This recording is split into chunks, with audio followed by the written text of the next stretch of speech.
Buenas tardes.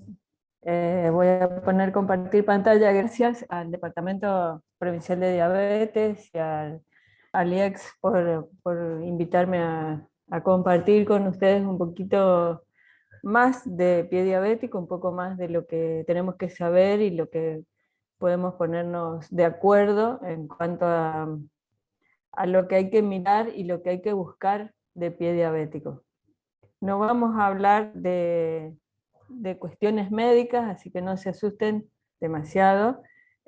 Solamente como la población a la que va dirigido este curso es una población muy interesante porque es la población del primer contacto con el paciente, con la sociedad.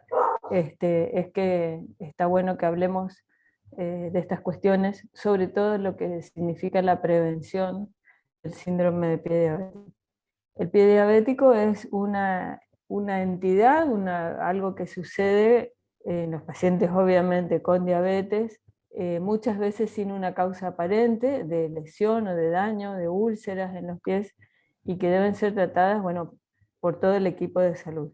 Pero como decía recién, el paso más importante es el primero, que es el de la prevención de una enfermedad que puede ser discapacitante porque puede terminar con la amputación de un miembro inferior o inclusive puede comprometer la salud y la vida del paciente.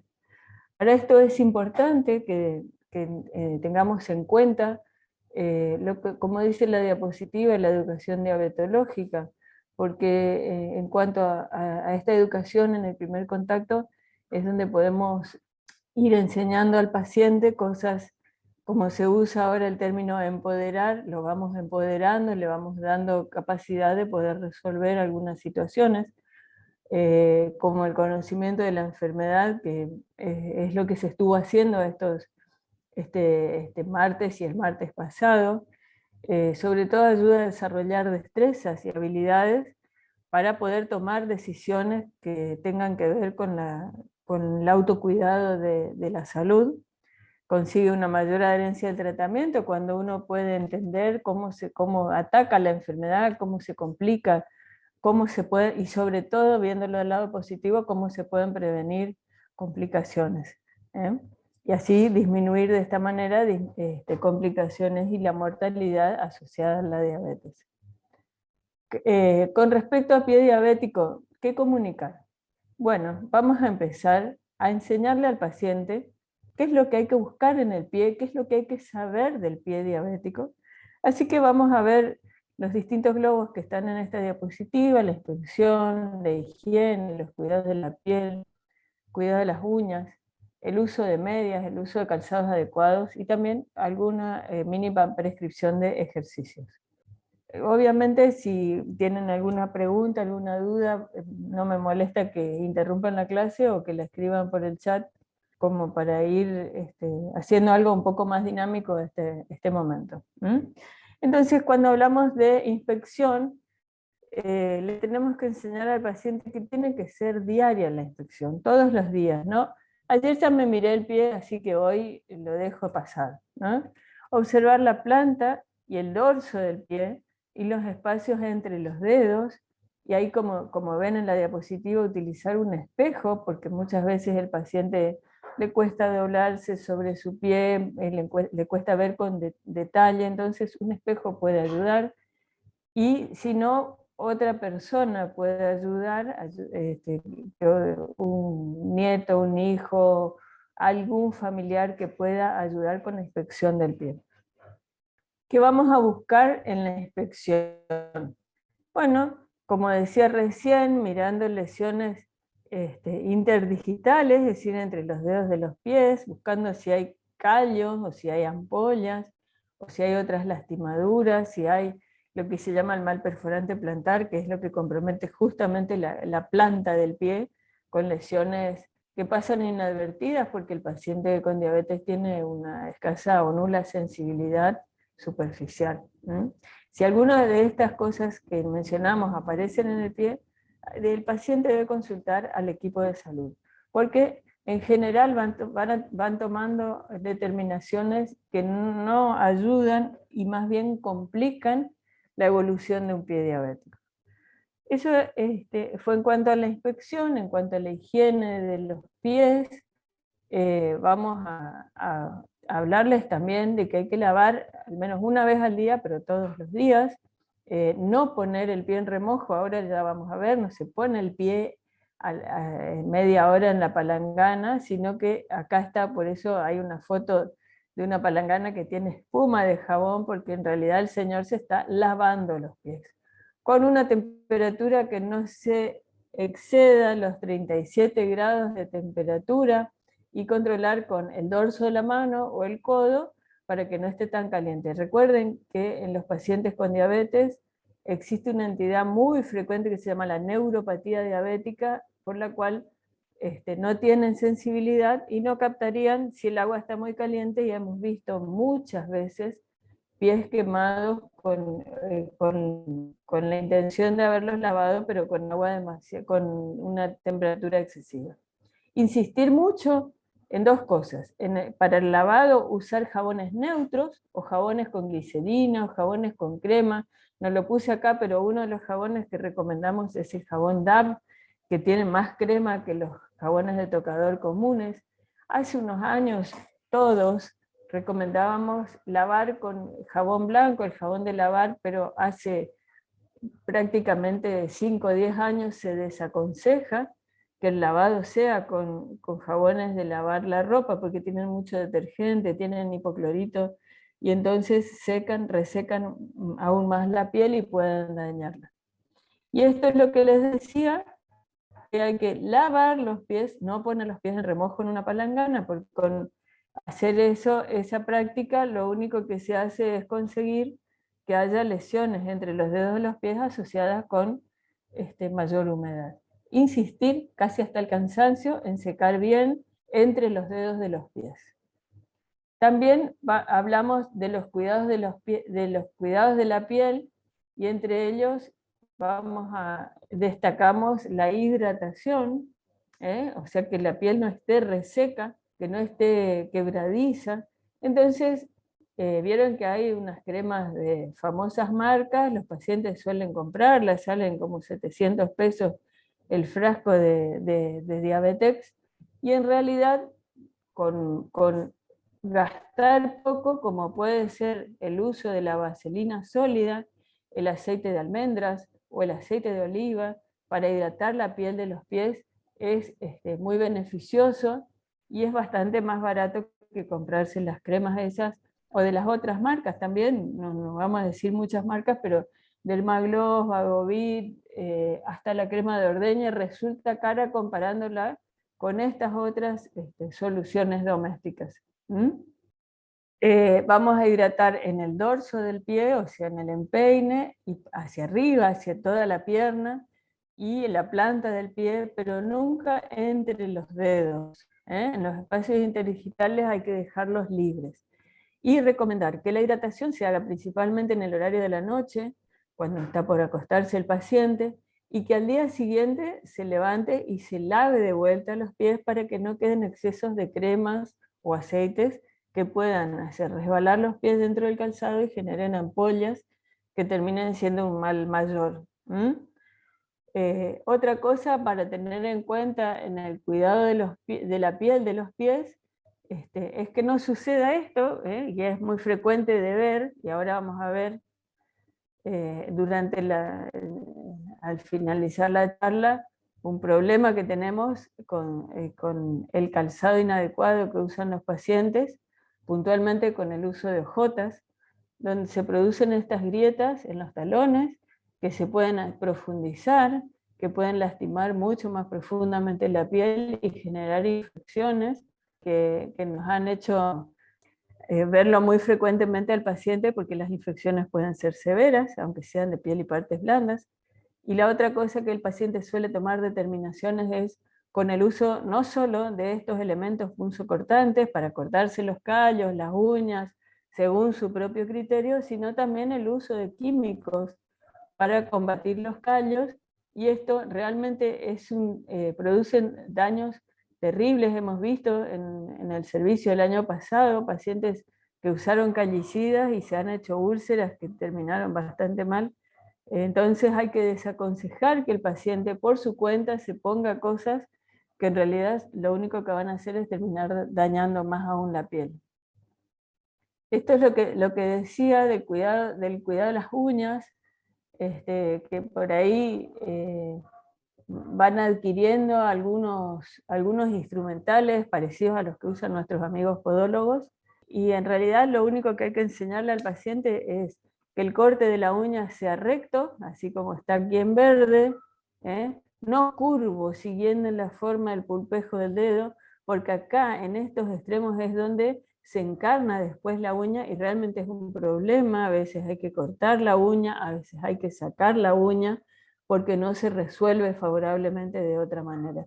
Cuando el paciente no tiene la habilidad suficiente o el paciente o el familiar, para lograr este corte, se me perdió el cursor, acá, para lograr este corte, el que está marcado en verde, hasta que lo pueda ver al amigo podólogo, se recomienda el uso de limas de cartón, no las limas metálicas, limas de cartón, para tratar de enrazar lo más que se pueda la uña, o por lo menos limar las asperezas, literalmente, hasta que pueda consultar al podólogo. Es decir, que los extremos de la uña, las saliencias de la uña, no toquen el zapato o las partes blandas del dedo y puedan generar una lesión mayor. Es decir, el concepto de pie diabético es que si nos cuidamos podemos estar muy bien, pero que siempre se puede estar peor. Nunca, nunca dejar de mencionar el uso de medias. Las medias salvan pies, porque protegen al pie de piedritas, cascotes, palitos, cosas mínimas que ingresan al calzado y que pueden terminar dañando, lesionando la piel de los pies. Más si el paciente anda descalzo, hay que desaconsejar que ande descalzo, o ahora que hace unos años usan mucho los crocs, y realmente eso es cuando yo siempre les digo que cuando nos quieren poner de mal humor, que vengan con crocs sin medias, porque al menos podríamos negociar el uso de crocs, pero siempre con medias. No hace falta que sean medias largas como las que están aquí arriba, pueden ser soquetes, pero ojo que el elástico no sea muy ajustado. Muchas veces hemos cortado el elástico para que no ajuste tanto en la zona del tobillo, en la zona de la garganta del pie, y lo mismo en la pantorrilla, las medias que son más largas, que no sean muy ajustadas. Se prefiere que sean medias de colores claros, blanco preferentemente, de algodón para que absorban toda la transpiración. Si tienen costuras muy marcadas, le enseñamos al paciente a que se ponga las medias al revés para que la costura no vaya dañando la piel. Y por más que el paciente diga que él en verano no usa media porque hace calor y todo, bueno, hay que enseñarle que al menos use 1 o 2 veces al día, o sea que tenga un recambio en la media cuando está mucho tiempo calzado, para que el pie permanezca seco. Y hablando de pie permanezca seco, nunca, nunca permitir que pongan talco entre los dedos de los pies, porque si bien da una sensación de sequedad, el talco entre los dedos, en realidad lo único que hace es aumentar la humedad de la piel ahí entre los dedos, cosa que se puede lastimar, se puede agrietar y puede generar una úlcera interdigital, que es bastante difícil de tratar también. Bueno, tenemos, para que no sean todas pálidas, calzados. Este primer slide habla de los no, y el segundo va a hablar de los sí, el siguiente. Entonces, decíamos hoy, no caminar descalzo, ni aunque sea tan inocentemente como estar en la arena, en la playa, en la orilla del mar, donde teóricamente nada podría lastimar los pies. Para eso se aconseja el uso de calzados náuticos, que son calzados de neoprene, de fácil secado, los que usan los que navegan en veleros, que tienen el pie bien cerrado y a la vez después uno puede quitarse el calzado, secarse bien los pies y ponerse otro calzado adecuado. Pero nunca descalzos, ni en la playa, ni en el pasto, ni en la casa. Y nosotros, a pesar de haber insistido tanto como esta forma de hablar, que todo el tiempo lo estamos diciendo, todavía recibimos pacientes descalzos. Además, hoy fue un señor descalzo porque dice él que no le iba a entrar ningún calzado. Bueno, finalmente le dimos un Crocs con medias y el señor se fue calzado. No ojotas. Hoy veíamos recién los talones agrietados por culpa de las ojotas, sobre todo cuando quedan chicas. Pero ese no es el único problema de la ojota. También produce ulceraciones y lesiones en el primer espacio interdigital, donde calza la ojota. Y no, sobre todo, peor que eso aún, altera la alineación de la columna vertebral porque la ojota no tiene forma. Entonces, la columna se va torciendo y va perdiendo su función de sostener, de ser el eje del cuerpo. Los zapatos de abajo son muy lindos, tanto los de los caballeros como los estiletos de las damas, pero no son funcionales para cuidar el pie de la persona con diabetes.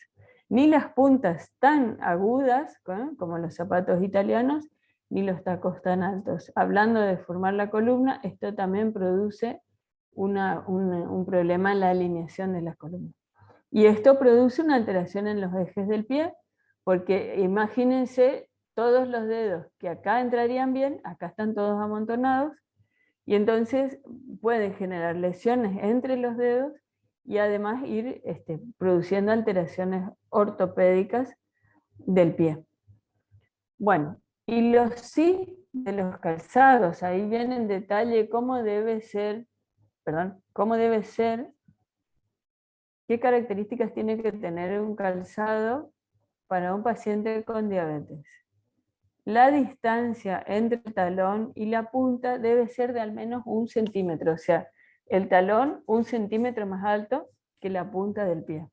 Que tenga una suela de goma, disculpen que puse una zapatilla con marca conocida, pero es como para que ustedes se sitúen en las características que tiene que tener el calzado, y siempre optamos por el calzado deportivo para la persona con diabetes. Tiene que tener un contrafuerte alto, que es esta parte que va en el talón, que se amolde lo suficiente al pie como para que abrace el talón, el contrafuerte, que la estructura que cubre el empeine sea lo suficientemente alta justamente para contener el pie, y en la punta que tenga la holgura suficiente, que sea lo suficientemente ancho como para que calzado con media el paciente pueda mover los dedos de los pies libremente dentro del calzado. No hace falta que sea un calzado caro, pero sí que sea un calzado deportivo. En general, no las vías alternativas que son de plástico, sino que sean calzados de goma, que tengan la suficiente flexibilidad, pero que a la vez protejan al pie de que se meta algún clavo, tachuela, alguna cosa. Por eso es lo importante de la altura de la goma de la zapatilla.